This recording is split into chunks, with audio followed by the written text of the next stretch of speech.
Welcome to the Psyched to Practice podcast, your one stop for practical and useful clinical information, masterful insights from experts in the field, and a guide to daily living.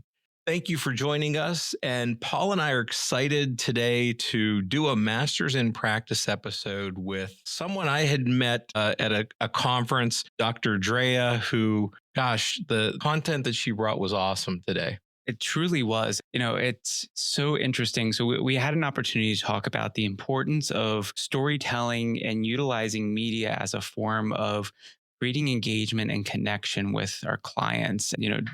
Drea she's really kind of pioneered this and really has brought both this awareness of media into the mental health setting, as well as bringing mental health into the media setting. And I don't know that I quite knew that background, but, fascinating, and even earned her a couple pages or panels in a comic book. So it's just such a cool opportunity. And, I think of myself as quite a nerd, and just hearing her and her experience, I both feel humbled and just in awe, and, what she's able to do and how she's able to bringing these characters into life and bringing the storytelling, into life, while also being very mindful of how do we make it functional with the lens of CBT. Yeah, and I had the opportunity to see her on a panel at a ABCT conference, a professional conference, and she was just so impressive. And then to hear some of her story about consulting in the entertainment industry and those things is just something that I was just so impressed with, because it gives such, I think we talk about this authenticity to what we're seeing in entertainment. So let me read a little bit about Drea. So Dr. Drea Letamendi began her career over 14 years ago in foster care, dissemination and implementation science, and health and human services in Los Angeles County.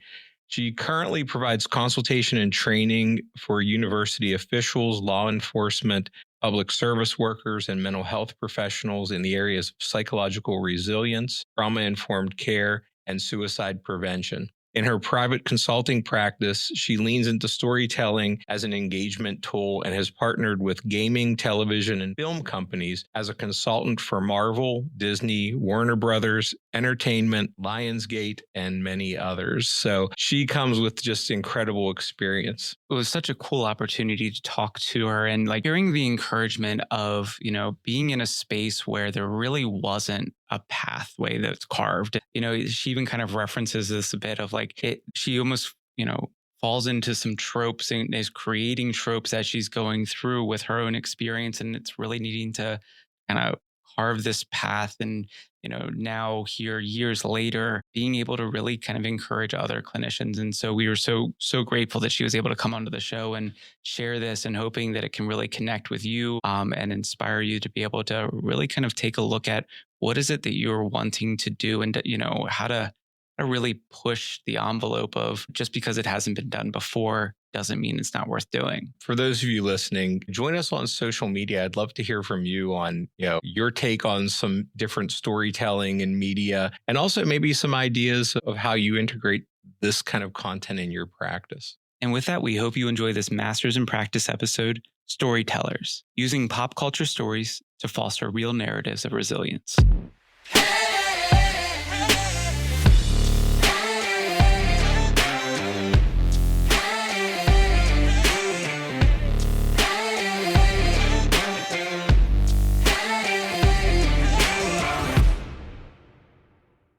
So Drea, thanks so much for joining us on the Psyched to Practice podcast. Thank you so much for having me on the show. I've been anticipating our conversation and was so very honored to be asked to be a guest on your show. I'll tell you, so I saw you back at ABCT, and it was the first thing I came back and I told Paul, I'm like, okay, we have to get this person on.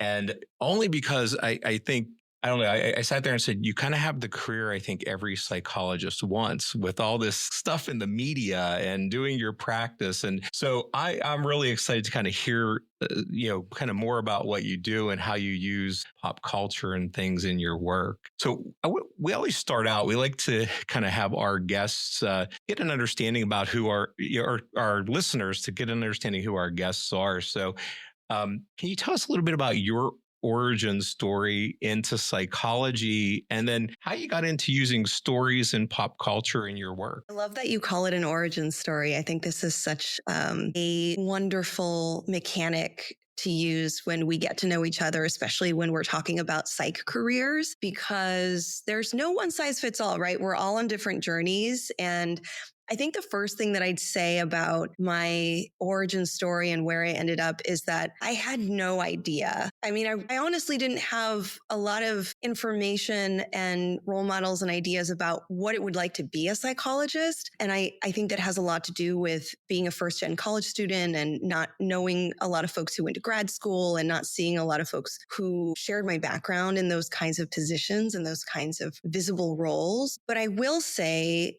that I think that's actually very common. A lot of us are not quite sure where we'll end up. And these milestones and these markers along our journey that pivot us into where we end up. So as far as my origin story, I think about some of those major turning points. And one way back during childhood was actually what brought me into the idea of psychological science, even though when I was a kid, I wasn't quite sure how to name that or identify that. But I was pretty nerdy kid in the early 90s watching cartoons, and I was watching Batman the animated series and really just locked into the characterization of not just Batman as a superhero, but these really complicated villains that he was pursuing. And it's a very well written show, especially for an animated show. I mean, think X-Men animated shows, think of these really deeper layered shows that are written to provoke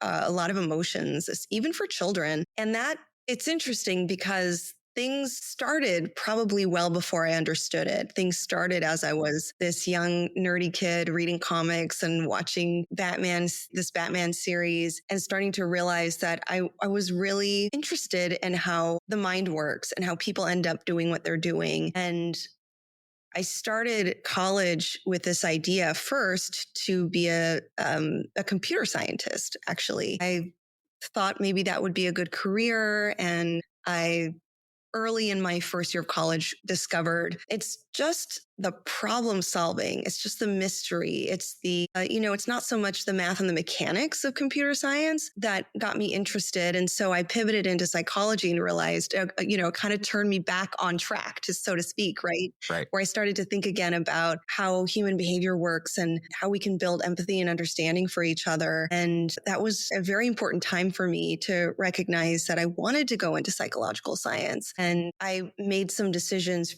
very intentionally about finishing college and working in the field a little bit, going to grad school. Things turned again when I recognized that maybe when you're a professional in grad school, you don't have comic books in front of you. You don't pull out, with your textbooks also Marvel and books. I didn't know if that was going to be as well received. And again, thinking back when that was, this was before the MCU, before kind of these big blockbuster superhero films and series. So I was a little bit hesitant and reluctant to lean into that. But at the end of grad school is when I started to really feel connected again to storytelling. And I think that was like pretty much around graduating from my PhD program in San Diego. I started to feel more confident, autonomous, and ready to delve into media storytelling again and turn that into a professional interest. Yeah, so I mean, it's interesting. So I mean, I didn't realize that. So that came first for you, the interest in the whole comic books. And, I know you've been doing this in your career for a long time with putting that in, but, now this, we hear so much about integrating pop culture and storytelling and how we can use it therapeutically. And I know in my work, like in grad school, I was never exposed to that. That was never, and I, many years ago, heard Bob Friedberg speak, and Bob and I, have become friends over the years, but he was the first one that I heard kind of say like, yeah, like we can take anything and bring it into practice. And it's changed what I do dramatically. And, I think the connection that storytelling and that shared experience with these stories like Batman and MCU and all of those things, the connection it gives me with the people I work with. In addition to being able to use it therapeutically, just I think the connection and the commonality. I have, teenagers I see who come in and go, "Oh my gosh, did you see the last episode of this?" And so it's such a powerful piece, I think, to what we do. I completely agree. And I love how our field has embraced all these different ways, whether you're a practitioner or an administrator or a mentor or someone who works with young people, students, adults. Currently, I'm at UCLA, so I work primarily with older teens and young adults. But I love what you're saying, because I think sometimes there's this fallacy or there's this idea that storytelling and creativity and imagination is something we age out of. Like when we're adults, we don't engage anymore. And so I think it's really important and almost vital for us as stewards of engagement, communication, understanding one another, to lean into storytelling. And for me, it's media storytelling, to kind of be that mechanism to help us facilitate that process. And I love what you said. It can be anything. Like, yes, it can be anything in storytelling, but if you have all of your tools and all of your processes at a skill level that, really allows you to make these transitions and to use metaphor and to use storytelling, we can really make a lot of gains through this medium. And I'll tell you a quick story, because I think sometimes practitioners will confess to me like, "Oh gosh, I'm scared that my client will say something or ask me about something and I won't know what that is. Like, what if they're talking about a story or a character or a relationship on screen that I just can't relate to?" And I try to ease them out of that anxiety. It's not about you as the practitioner or the so-called expert. It's actually wonderful that they are the expert of that story, because then they can share with you what helps them feel so connected and seen or curious, or, whatever emotion it provokes in them. And that's the story we want them to tell us. And I'll never forget, there was a college student who came to my office at UCLA, and I have a lot of Star Wars and Marvel and DC stuff in my office. And I don't always start with a media question, but I happen to mention, is there a character that you really like or you really relate to? And this young student said, "Well, Jack Sparrow." And I had this internal reaction of like, I know nothing about Pirates of the Caribbean. Like, isn't he just this pirate slash drunk? Like, isn't he just kind of, I didn't get it. And so, I started to unravel that a little bit and just asked, tell me more about, I don't know Jack Sparrow that well. Tell me more. And he gave this beautiful description of how Jack is misunderstood and seen as one way, but that he's really just much more complicated and compassionate.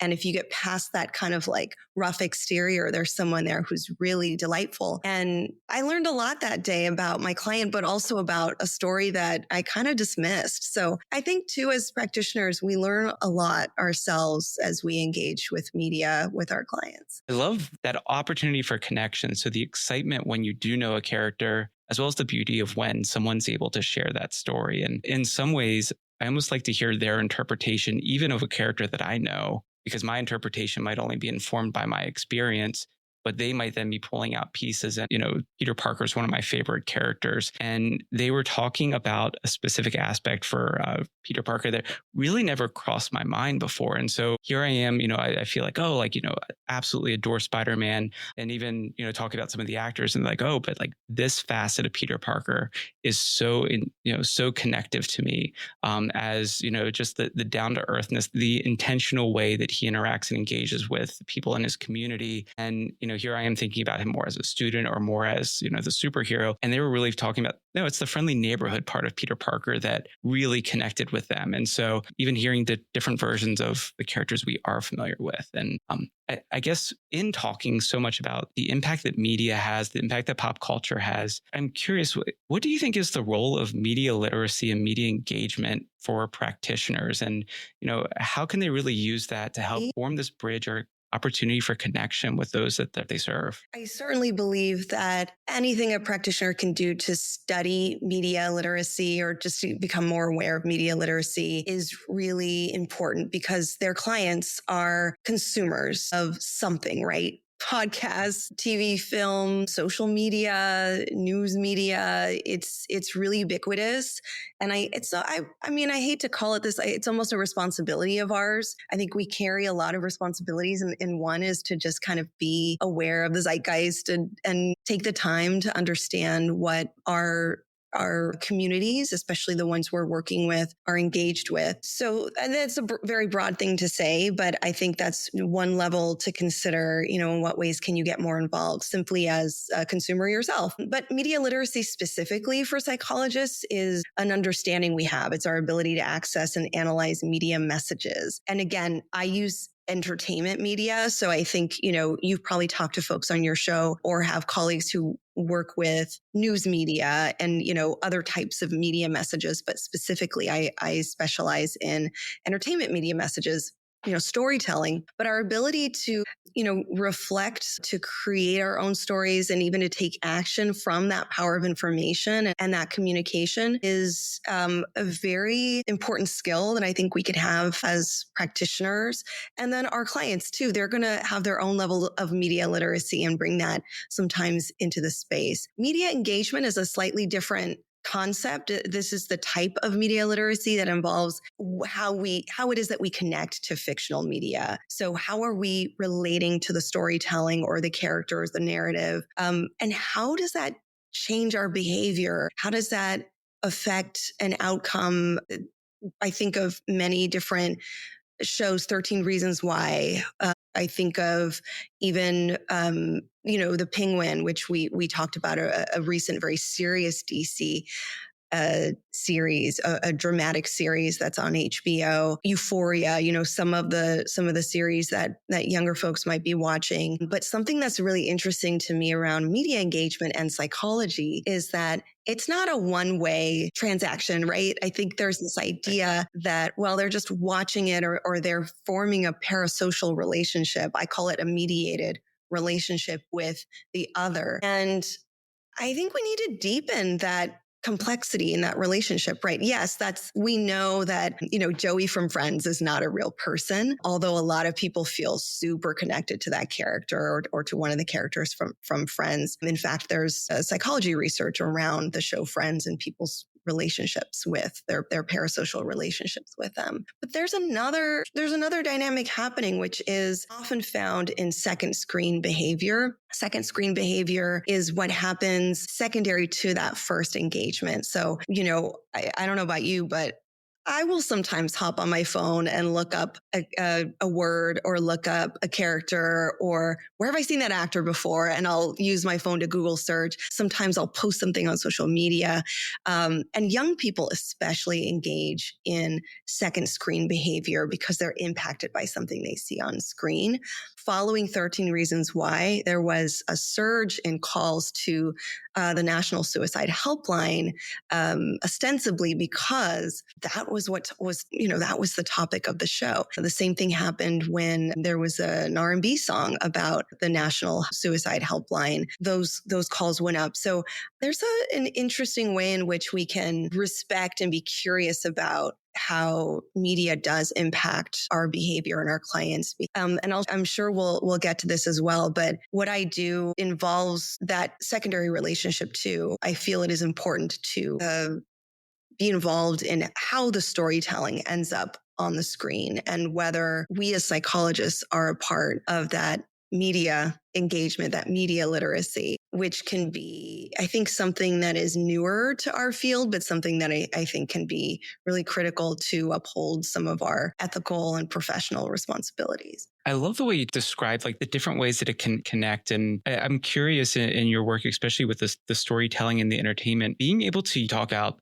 what are tropes in, the media that's being consumed, but then what are the tropes that you're finding parallels with in your life? Or what is your character arc right now? Or are you in a filler arc? Are you really in a redemption arc? What arc are you in currently? And Do you find yourself, is that a part of this conversation as well? Not just the content itself, but also maybe even just some features or functions in entertainment and storytelling? Sure, absolutely. The mechanics of the story, they're about our humanity, right? Like, the reason we're so locked into some of these stories is that it's something we're picking up on, some of the characteristics or nuances or facets that we feel are a part of us. So yes, I think especially with late teens and adolescents, we often talk about the hero and villain tropes, like the fact that sometimes they are very black and white, all or nothing. And sometimes, especially in some of the more recent manifestations of villains where they're more complicated, we talk about some things we can relate to when it comes to the villain's story. And that's actually what I enjoy talking about and what I've written about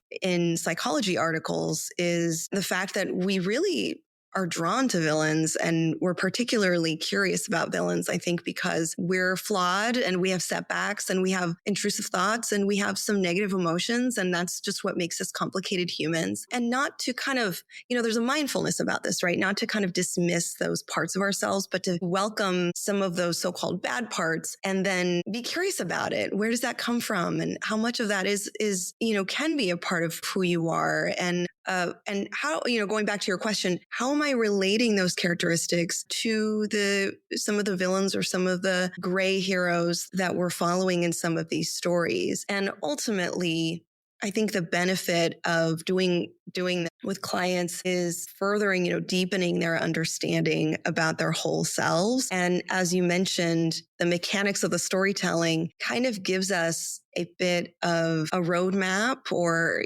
this architecture that we can work from and that we can feel comfortable in. It kind of accelerates a sense of psychological safety. I think it's easier for me to talk about Kylo Ren from Star Wars than to straight up, ask questions about negative feelings and shame and hurt and trauma. So it's a way to start those conversations and to kind of use that downward arrow method to kind of get into some of the deeper emotions that might be there. It's a method of engagement that doesn't really require as much of the heaviness or as much as that barrier to entry, but can still have all the benefits. And in fact, maybe even bringing out insights that we wouldn't get if we're kind of circumventing, talking about it and engaging it in this way. And I know oftentimes trying to promote differing ways of exploring aspects of ourselves, whether that's through media. I know I've mentioned this a number of times on the show, but I absolutely love D&D, Pathfinder, tabletop role play games, and things of that nature, and just different ways of engaging and exploring characters, whether that's characters that we're in control of or characters that we're consuming.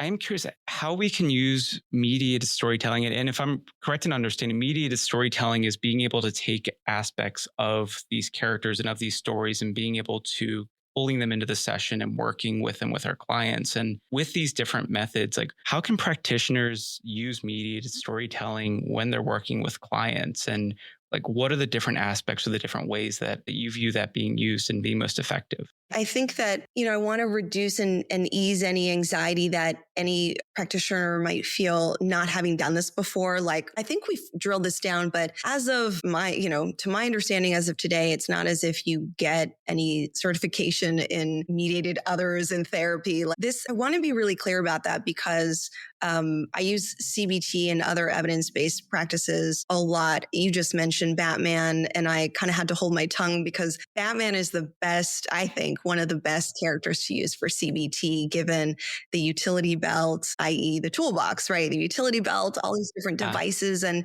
skills and strategies to get out of trouble and to ease your anxiety or your mood and to help other people. There's so many great metaphors there. There is an art to it, right? There's a sense of bringing your own history of storytelling, your interest in the art and creativity of storytelling. And, I want people not to worry about, am I doing this right? The part that I do want people to worry about, am I doing this right, is what evidence-based practice are they using? And to think of this as the, maybe the space that you're using, put it into a space and give it color and give it metaphor and give it a way. This is really kind of like the road we're on. So I hope that was clearer. And there was a term that we used to use called parasocial relationships. When I mentioned the Friends research studies, that's the term they used. But mediated others is a more updated term that has to do with our, whether it's you or your client's interest and connection to a media personality, a character or a story, a narrative. You mentioned D&D. It doesn't have to be like a screen relationship. It can be gaming characters. It can be video games. It could be tabletop DVD avatars, live action film. It's not my expertise, but also influencers. Like people have mediated relationships with real people, like social media, like you guys probably have some others, or rather you're the mediated other in some relationships where people listen to your show and feel like they know you and you don't know them. So that could be an example of a mediated other. But yeah, there's a lot of space here to use these relationships to bring in examples and stories within the clients themselves. So we talked a little bit about villains. There are other, I'm a big sci-fi fantasy horror fan.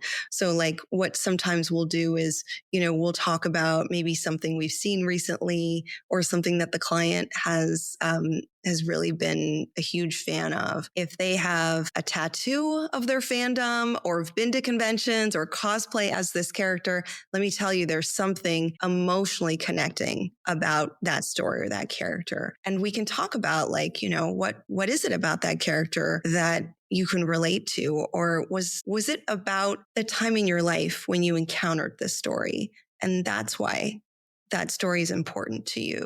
And for some people, it's a sadness about that story or a loneliness or even a traumatic experience around that story where they've been protecting it or they've been holding on to it. And then we talk a little bit more about, why that might be the case. But I do want to name that there's, in terms of the neurobiology around mediated relationships or mediated others, there are a lot of these amazing labs and research groups that look into what is actually happening in our emotional reactions. And it's really affirming to know that people do have very real, I would say realistic emotions when they're thinking of or relating to fictional characters and stories. There's some horror research that shows that people who are horror fans are practicing some self-regulation in kind of the ups and downs of their nervous system. And in some cases, they've really learned how to self-regulate using those stories.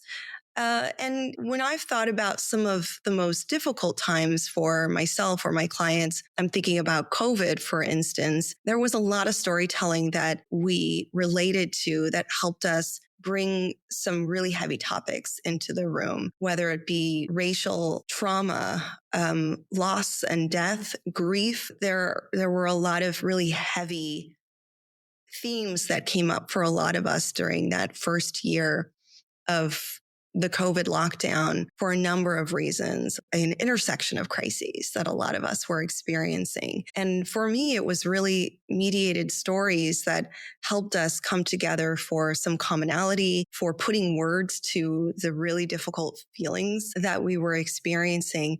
And also, I really want to emphasize the joy bringing of mediated storytelling, that to be witness, to observe and to see achievement, happiness, success, our characters overcoming hardship. That's such an important process for us to observe and to integrate into our journeys. I could go on and on, but I think there are just almost a limitless amount of ways in which we can bring stories and mediated relationships into our own repertoire of our practices. Yeah, I love that you kind of started with, about talking about, you practice CBT. Like that at the root, that's what you do.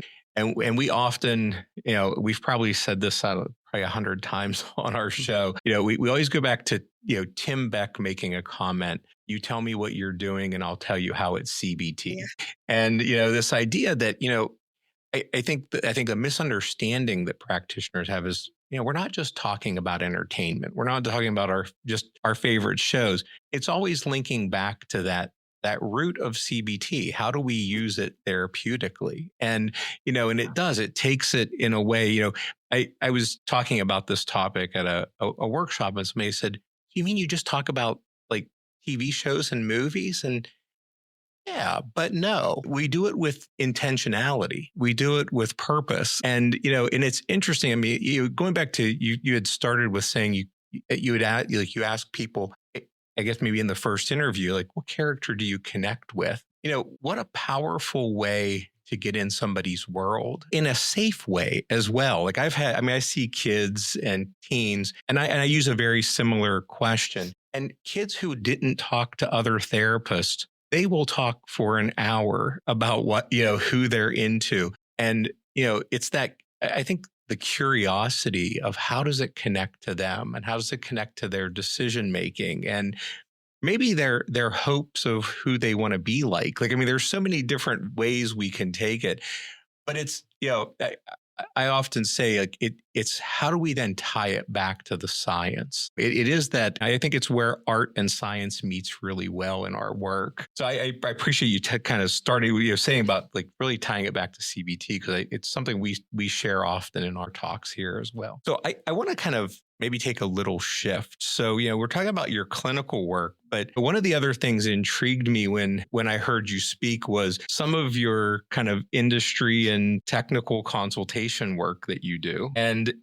working with entertainment companies. And I'm curious, could you share with us a little bit about what that looks like? Yeah. So this was what I would consider maybe another one of those like turning points or milestones along the journey where I didn't necessarily intentionally set out to do media consultation with my psychological degree or my practice, but it almost felt like a convergence and almost felt like a very natural, this is going to sound like Star Wars, but natural forces were like pulling me into this direction. Yeah. And I want to say, because I think folks, and I talk to a lot of college students who'll say like, oh, I want to work with some of these media companies and, how do I get started?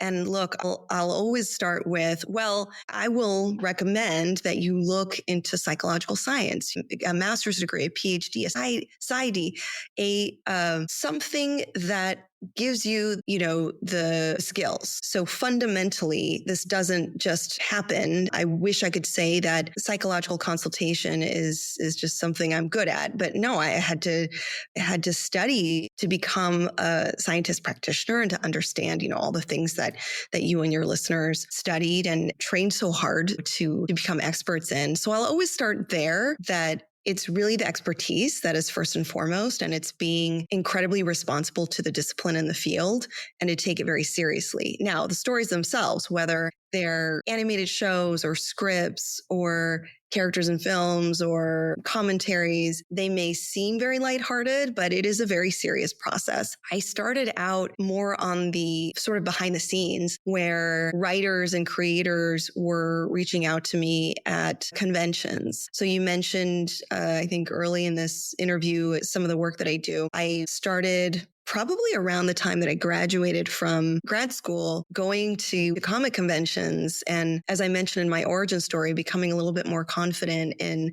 my presence as a psychologist and a nerd. And then I started to pitch some presentation ideas like we do with psych conferences, panels and Q&As and moderated discussions. But the theme would always be how psychological science emerges and impacts media storytelling, specifically comic books, science fiction, fantasy, kind of what you would see at a Comic-Con. And developers and creators from these companies started to reach out to me. And I think my presence and my expertise gave that, I became legit, that wasn't someone who didn't have this expertise. Again, that was really kind of the starting point, but that others in different disciplines recognize the importance of having scientific accuracy in their storytelling. And so the very first consultation I did was with a writer for a DC comic called Batgirl. And that story was incredible. It was a story where, as was in canon, the Joker assaults Batgirl. Well, he assaults Barbara Gordon, who is Batgirl,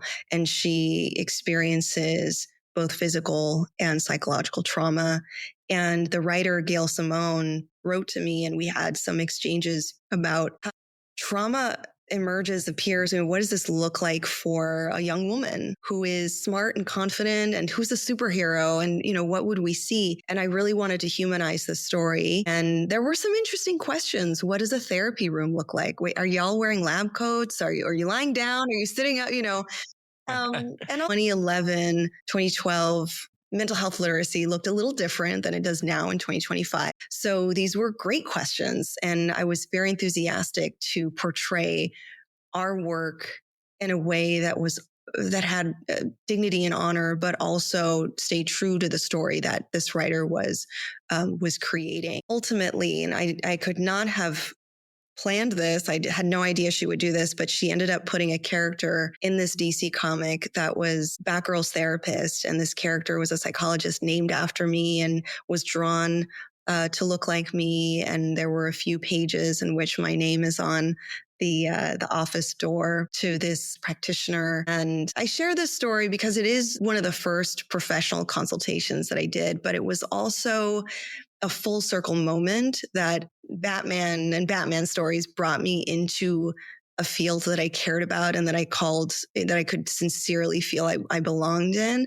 And then the genre pulled me back in and said, "Do you belong here too?" It was truly like I'm getting choked up because it was really that full circle moment that affirmed that what we do is important, and that relating our work in storytelling is something that can be well received and that can have room without being without taking away from creativity of a story like a superhero story. So that led to a number of consultations, both behind the scenes, but also on screen with Warner Brothers and Marvel and Disney. And I had a number of different on-screen commentaries for documentaries and for film and television series and things that helped audiences relate to the characters through what I was saying around psychological science. And I think that, I think the piece for me when you're talking about just the Batgirl comic book, that is, what a great way to disseminate psychological science. It's like when we hear dissemination, we think about writing professional articles. We think about all this, and we end up writing just to ourselves as psychologists, and I think this idea of the authenticity of what you provided in that Batgirl comic, which now I have to read because I just want to see what you look like as a character. Now I'm curious. When you're talking about that authenticity of accuracy about trauma, accuracy about what the therapy room looks like.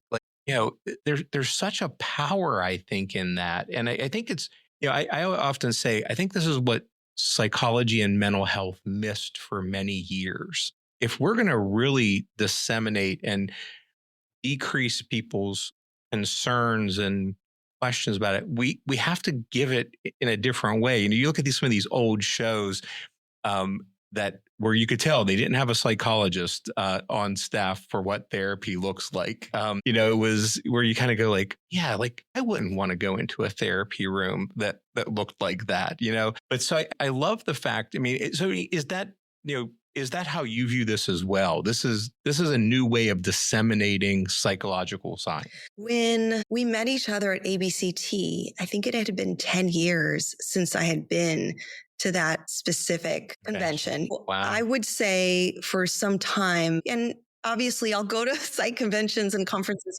I Sure. love doing it, but I love what you said too. We're telling each other what, for the most part, we're in spaces where we're recognizing and validating one another's work. And let me say that productivity and that advancement is hugely important. I can't do what I do unless that continues to flourish. And this is such a timely time for us to have this conversation that psychological science must advance and flourish because there's still a lot of suffering and need for people to have access to our work. We belong, I love the idea that we can take space in different multidisciplinary forms. We're shapeshifters, just like some of the X-Men.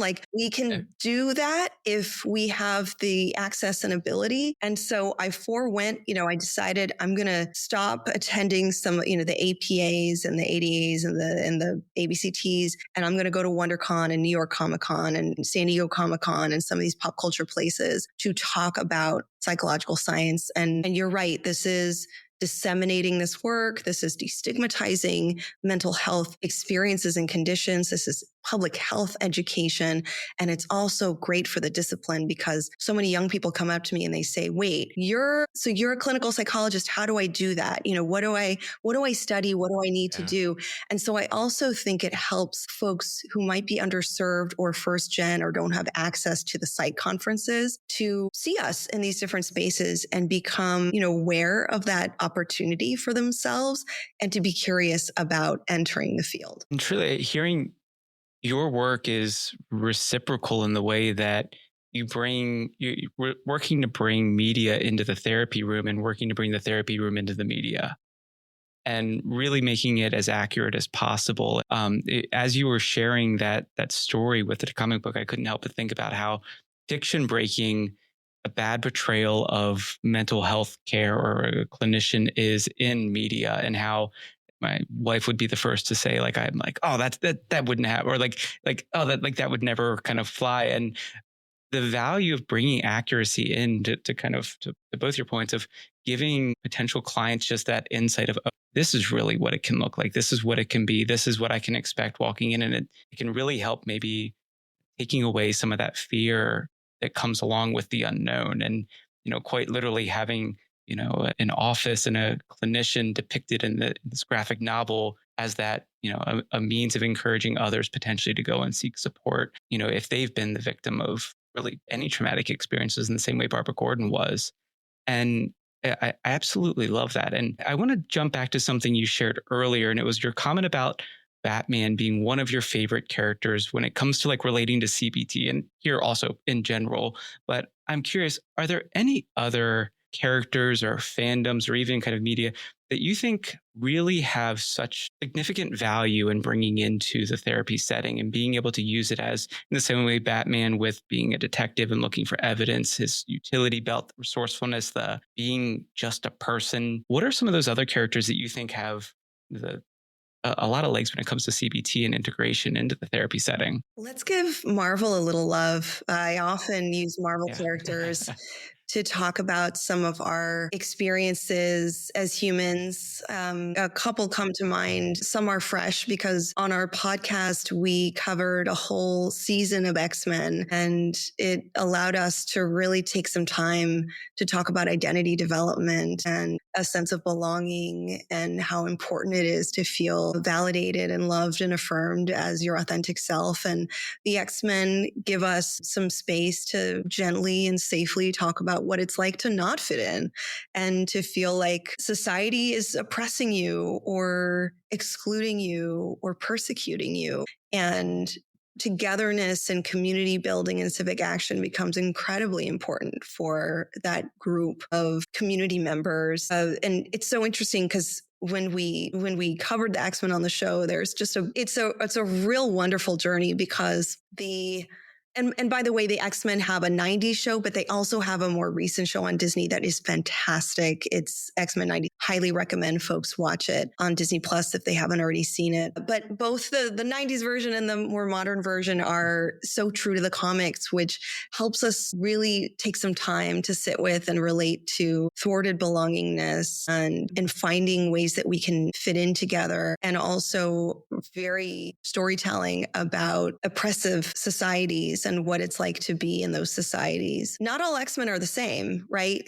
And I think that's a really important lesson, is that in a community of people who all, call themselves mutants, some are proud to authentically portray themselves as mutants, and some hide their identities, and some can pass, and some have no choice and cannot pass. And so all of these themes in this genre give us a chance to talk about a lot of important topics and concepts that I think our clients definitely can relate to. There's a funny conversation. So my husband is my co-host on the Arkham Sessions, our podcast. Arkham, by the way, is the mental institution in the Batman universe. So it just felt like the right choice for our show, even though we cover a lot of different topics and a lot of different shows in pop culture. But there's a character called Sabretooth, and we were just having this conversation about this mutant called Sabretooth. And we got into this debate where I said his appearance is his phenotype. And my husband said his appearance isn't his phenotype. And I said, well, why would he add all of this, all of these extra mutant features on himself, the extra fur and the stripes and the beast-like appearance? I think that's what he was born like. Like, this is what he looks like. And so my husband, who knows comics really well, is like, wait, you think that he has just this fur? And I'm like, well, he's a mutant. So anyway,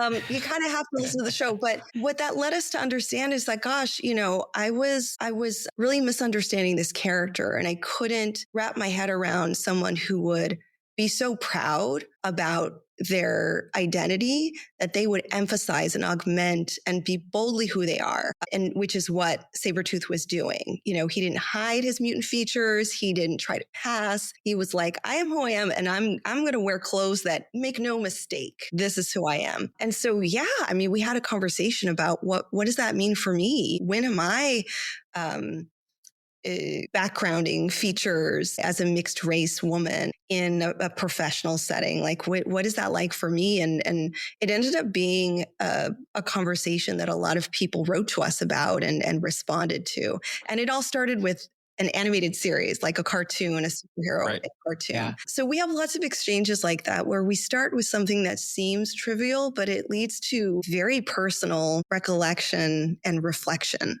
about ourselves. You mentioned the X-Men, and I'm going to kind of pivot from your podcast to a book chapter I read that you wrote that added Star Wars into the mix. So we've had, DC, we've had the MCU. Now let's jump to Star Wars for a little bit. So I read that chapter about applying CBT and mindfulness to Star Wars. Can you share a little bit about kind of some examples of how you use that? Yes. So this was such a fun paper to write because it really allowed me some time and space to connect CBT to the themes in Star Wars, which I was talking about on panels and on some short form articles, but to really build in the mindfulness CBT aspects was really a lot of fun. It was a great exercise. And I thank Bob for that, because he invited me to contribute to this book. What I want to share around that is Star Wars is such a giant universe with decades of stories and narratives. And I think a Star Wars fan might say, like, well, you really kind of have a handful of tropes and ideas there, and the rest is detail. But I think over the course of Star Wars storytelling development, with Andor and with some of the newer, the sequels and some of the newer stories, that there's much more there that can be explored. And so what I did with that paper was really just focus on the sequel trilogy, and to focus on Kylo Ren in particular, and hopefully give practitioners and counselors ideas on how they could use these characters who I believe a lot of our clients relate to, who are imperfect and who make mistakes, and who, other people are calling the villain. What does that mean for this character? So that paper talks about dealing with difficult and negative feelings and regulating ourselves and integrating those feelings into our psychological emotional repertoire. There are some strategies and skills there too. I bring in Rey, which is, the female protagonist, and she has wonderful scenes in the films about taking moments to pause and be present and experience the feelings in her body and her sensations in her body. And so I think this is probably one of the most powerful components of using Star Wars and mindfulness, is this concept of the Force, and how when we take the time to pause and be still and explore the sensations within us, the thoughts within us, the ideas, the intrusions, all parts of us, that we can become more understanding of ourselves and more accepting of ourselves. So this can be done through a mindfulness exercise. We can read something about Rey. We can watch a scene. There's a particular scene where she's trying to meditate on Acto, which is the island that she's studying the Force on. So there's lots of these, like you could create, a 12 session intervention just with Rey and Star Wars. But in that article, I do get a lot more, I guess, mechanical about CBT and mindfulness and kind of give these examples of how to use it in practice. Yeah, and I think I remember at ABCT, you kind of made us stand up and do a little exercise as droids. So I won't give it away. I'll make them read about it. But yeah, it was, I vividly remember that. That was great. It was Hopefully good. That was not uncomfortable and unpleasant for everyone. But yeah, I know it's helpful to kind of practice in vivo and show other people what it's That's like. Right. And hopefully it felt easy for people. Like, I hope people were feeling like, okay, I don't know Star Wars that well, but I know what robots are. And I know that what it's like to not be a robot. So yeah, hopefully that was helpful. Yeah. Well, and I think it is. And I think I mean, I'm sure there are some people that are uncomfortable with that, but I think that's good. I mean, I think it's what we need to have.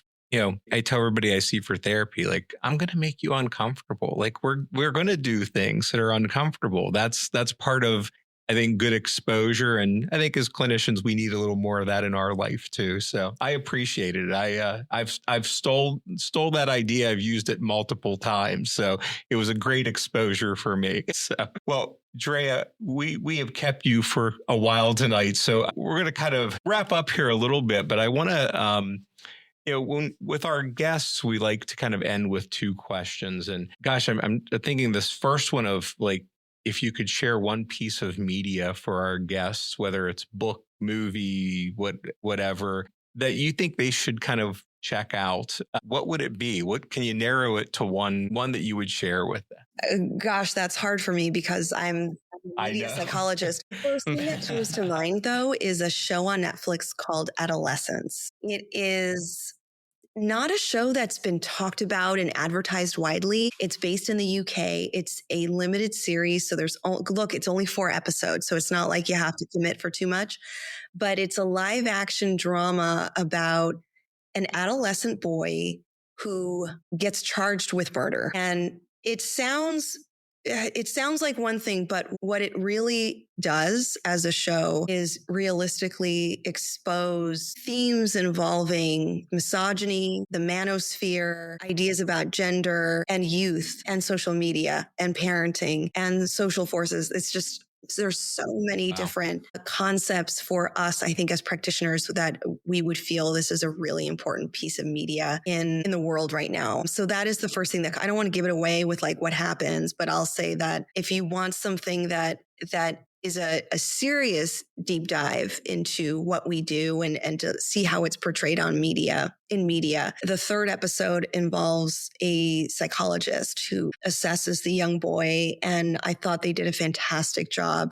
I was holding my breath the whole 45 minutes of that episode. So I highly, highly recommend that. Yeah, it's been on my list. Somebody brought it to my attention. I haven't seen it yet, but yeah, I can't wait. I've heard great things about it. You seen it? I have not. And I wrote it down because maybe not this weekend, I'm a bit busy, but hoping that I can squeeze it in sometime here soon because, coming from recommendation from you, like I'm certainly intrigued, and especially hearing that portrayal of mental health in the show, and really kind of witnessed that and really looking forward. Is watch it with someone, a partner, a spouse. I don't know that I would watch it with a child the first go, but I would definitely suggest or watch it with someone on a second screen. As I mentioned earlier, have someone in text that you could be talking to, because it introduces so many emotions that immediately, I watched it with my husband, and he, after each episode, was like, okay, we need to talk about this. So it really provokes a lot of ideas and feelings. And I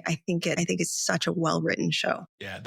That's kind of what I've heard from other people so far, is they're like, watch it with someone. Like, there's your own emotions can get pretty raw, I guess, in the show. So that's a great one. I'm looking forward to it as well. Last question. If, we like to have our guests give some takeaways to our listeners. So if you could kind of summarize things down, but what are 3 takeaways you would share with maybe new clinicians or those interested in moving into this area of work? The first thing I'd say that all of the roles I've had, the ones at UCLA as a field interventionist, the ones with Marvel and DC and Warner Brothers as a consultant, none of those jobs really existed before. So I want to encourage early career practitioners to think big and think radically. Like it's okay if someone hasn't done it before or if it's something you haven't seen. I tell a lot of college students that I work with that I'm excited about all the future jobs, positions, roles, innovative things that our field will have for them that don't exist now. Because when I was in grad school, these jobs didn't really exist. So that's so powerful. I just want to encourage people to think really big, right? And the second thing I'd say is we have to have a fair amount of resilience, some thick skin for this work. I have been told by other professionals and some administrators and some leaders that this is outside of the field of psychology, that these are spaces that I should leave alone or that these aren't our responsibilities. This is not an experience I have as much now, but 5-10 years ago, there was some pushback around media being too violent or too negative or, not something that we should encourage in our practice. And I think we've come a long way, but I will say, I still believe it's important for us to be mindful that this may be new for other people. So to just be gentle with them and with yourself around that. And the third thing I'd say is go with your gut. Fulfills you, what makes you feel that you're being authentic. And it took me a long time to find that feeling because as I said, even when I went into psychology, I thought I was going to be an academic and I thought I'd be in a research lab. I wasn't quite sure where I fit in. But I started to explore some of the experiences. On paper, it felt like it should be where I needed to be, but in my heart, it did not feel authentic. So I encourage folks to explore their authenticity as a way to feel that direction they took was right, or that direction they took makes the most sense for them. And then lastly, I know you said 3, please reach out. We're going to get to, reaching out, right? But we're all a community and please, please know that we're all in this together. And so that's why we share what we share in our podcasts, our contacts, our websites, our email addresses, so that folks can find us. Thank you so much. Truly, Drea, thank you for the conversation. Some of the recommendations, I know I wrote down X-Men 97 because I've seen it on my feed in Disney Plus, but I haven't actually checked it out. So certainly looking forward to that. I know that our audience is going to be captivated by just the importance of storytelling here and how to bringing it into the therapy session and really working to make it something that that they can use as that just different medium of connecting with those that they serve. And if our listeners are interested in following you or staying up to date with what's going on for you, is there any place that they can go to really kind of hear what you're doing? They can go to my website, drdreapsychology.com. I've posted some of the articles I've written for some of the characters we've talked about. I've also posted some video content so folks can have a better understanding of what media consultation on screen looks like. And then also our podcast is there, the Arkham Sessions. So you can find the Arkham Sessions on Spotify and iTunes and all the places where you listen to podcasts, but you can also find it on my website, drdreapsychology.com. And then finally, I'm on social media as well. So my Instagram is also Dr. Drea Psychology. Absolutely hoping that they take that opportunity. And I know I'm going to be subscribing and probably catching up on the backload of the Arkham Asylum myself. So certainly looking forward to that. And if you're interested in staying up to date with what's going on for Psyched to Practice, head over to psychedtopractice.com or check out our social media by searching Psyched to Practice. We'll be back in 2 weeks, but until then, be well and stay psyched.